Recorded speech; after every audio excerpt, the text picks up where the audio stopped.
Hey guys, Dr. John Yukatake here. Go by Dr. U, like the letter.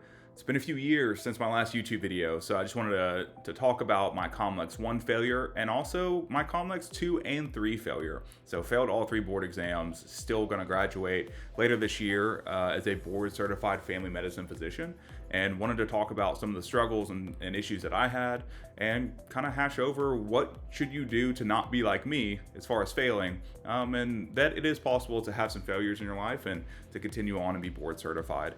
I'm also going to do some things when I graduate that aren't family medicine moving forward. So if you want to kind of see an update on me, check out the timestamp below. It'll be at the end of the video.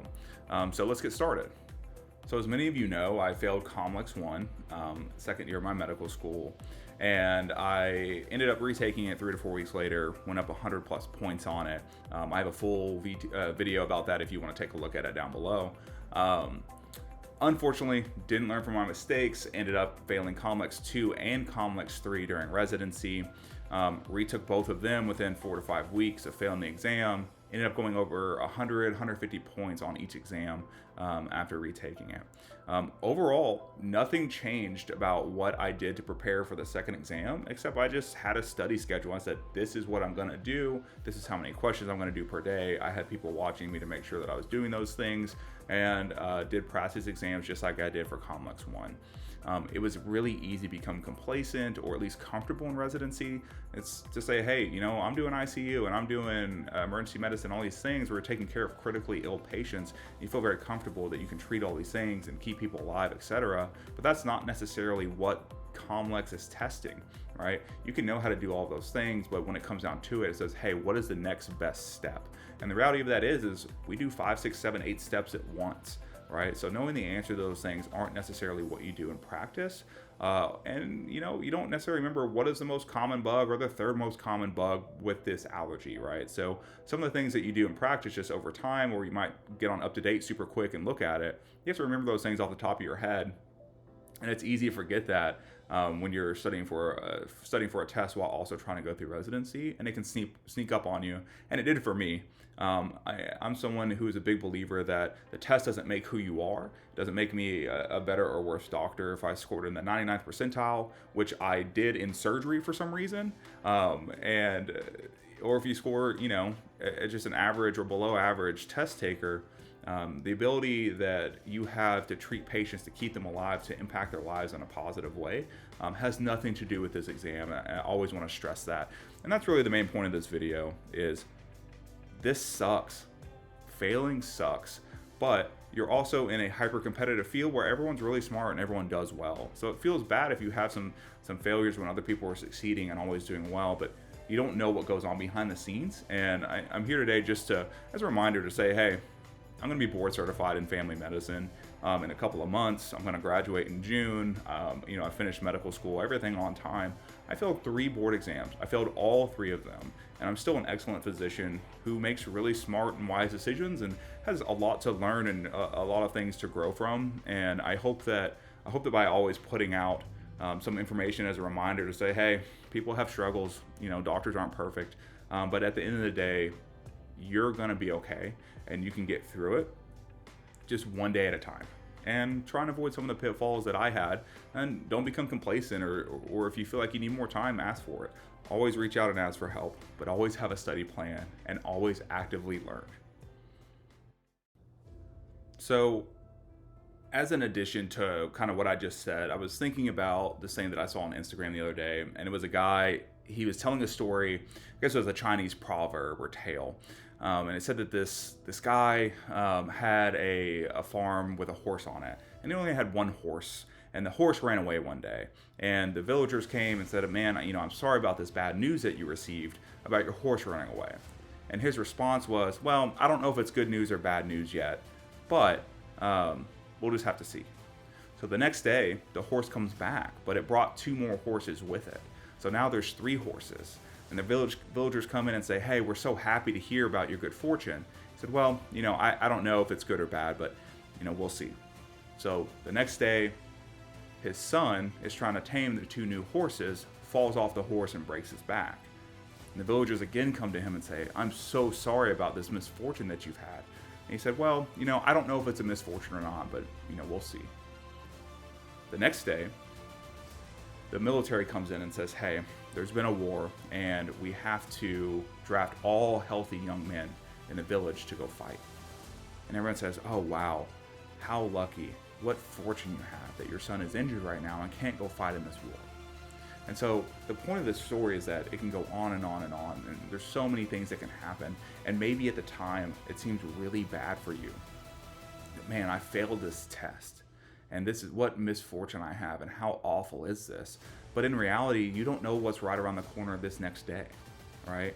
So I failed my board exam, and I thought it was the worst thing that ever happened to me.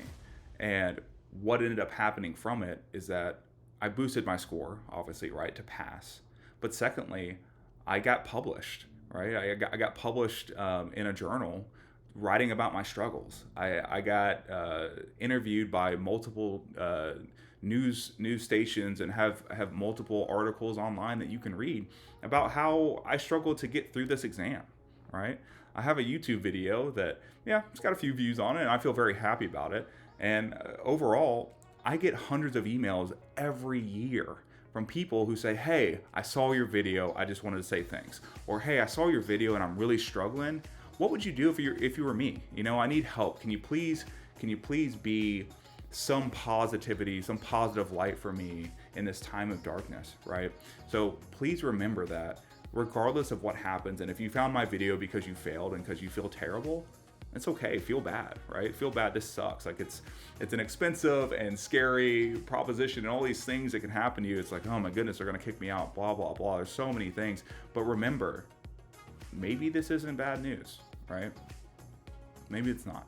Maybe this is something that's gonna give you something tomorrow that you weren't aware that you wanted, or that you even knew that you could have the opportunity to have. So, I'm not someone who's advocating failing, obviously, but we all do, and don't be afraid to tell people about your failures, because other people are struggling in other realms too. And seeing yourself getting up and fighting and going on the next day to say, hey, yeah, I messed up, man. I got to make a difference. You can do that. And you don't know who's listening. You don't know who's watching. And there's someone who may have it worse than you, or there's someone who's going through something similar who says, wow, like if you're going through it, I can go through it too. So just remember, because you got a bad score, because you failed a test, it's not a measure of who you are as a doctor or as a person, right? They wouldn't have let you into med school if they didn't think you could succeed. But maybe it's not bad news, right? We'll just have to see. All right, guys, so last part of the video, update on where I'm going. So I'm gonna graduate from family medicine this year, board certified in June. We're really looking forward to it. And I was thinking to myself, what do the next 5 or 10 years of my life look like? I've been getting lots of job offers, opportunities to be in the clinic, a lot of fun things, or even work in emergency departments, kind of in the smaller towns here where I live. I've always had a passion for medicine. I've always had a passion for emergency medicine. And I felt really pulled to that during my rotations, and then also with the offers that I'm getting here. One of my mentors is an emergency medicine physician, and gave me a great opportunity. I was weighing the pros and cons of, should I do a fellowship or should I just go to work? And, I thought to myself, what do I really want to do? And I reapplied to emergency medicine residency this year. So I am in the match. Interview season has just ended for me. I will find out where I'm going March 17th. So I got 3 more years of residency left, but at least the COMLEXs, COMLEXs, whatever you say that, are out of the way. So March 17th, I'm thrilled to let y'all know where I'm going, and or at least the state, I guess, and then kind of go from there. It's going to be a wild 3 years. I think that my education from this family medicine program that I've been a part of has been amazing, and it's going to give me this wonderful foundation to go in and just excel in emergency medicine, and then also have that primary care background to kind of say, like, here are the chronic issues, here's some things that we look out for, make sure that we try and close some of that gap from the patients that use the emergency department as their as that kind of safety net to say, hey, here's family medicine, like let's get you plugged in. What can we do to try and close some of those issues that people have getting into the clinics? So I'll be graduating in June. I'll be moving shortly after that. And everyone who's watching this and who is struggling and going through all the things with COMLEX failures and don't know what to do, just know there's some random guy that you've never met who failed 3 COMLEX exams, is going to be boarded in family medicine and also boarded in emergency medicine. And really the only thing that I've lost through this entire experience is my hair. All right. So we're doing our best here, and you can do this. You can put your mind to it, and you can sit down, you can pass these exams. You can have all the opportunity in the world that you want. All right. So just be willing to put in that work, get up when you fail, help others around you, and just know that really you can succeed. You really, and I mean that with like the bottom of my heart, I mean that. You can succeed. Even when you fail, you can succeed. And there's so many wonderful things that can come from you getting up and continuing on, right? So as someone who sits around and sees all the people who have all the success and are doing so well in medicine, just remember, everyone is struggling and everyone's doing their best, right? And it's okay to struggle, and just try your hardest. And when you get knocked down, ask for help. And you can get through this. I believe in you. I believe in everyone who's watching this, who came here because they were feeling bad or sad or whatever struggle you're going through. You can do this. So as always, please feel free to email me. I'll link it below. I'll put all my articles below, like journal articles, etc. Would love to hear from you. If you failed and you passed, post it, right? Like, post your score if you want to. You don't have to. It doesn't matter.